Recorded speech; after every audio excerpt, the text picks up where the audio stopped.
The IRS has just announced the new tax brackets adjusted for inflation. So these will go into effect for 2025. Let's go over these tax brackets and important changes. Okay, so here's how it works. We're going to do an example of a single person. So let's just say that you make $11,925 of taxable income or less. Then you will be taxed at a rate of 10%. So if you make $10,000, then you will be taxed $1,000. If you make more money than this, the first $11,925 that you make will still be taxed at 10%. It's just that any money that you make above this amount will be taxed at 12%.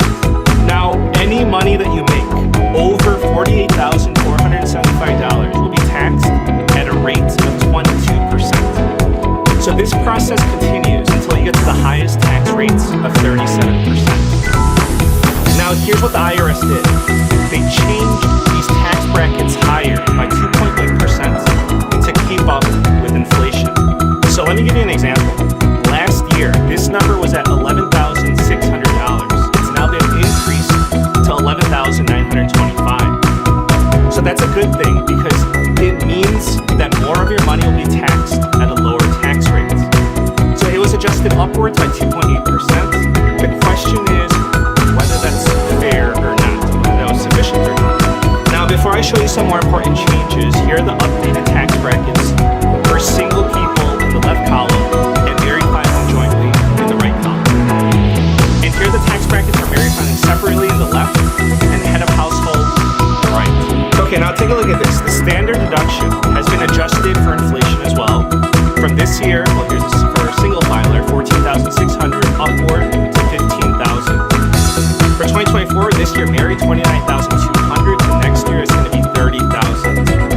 Tax-free gifts, this year's at $18,000. It's been adjusted upwards to $19,000. For retirement accounts, adjustments and contribution limits, we're still waiting on those, which is still to be determined.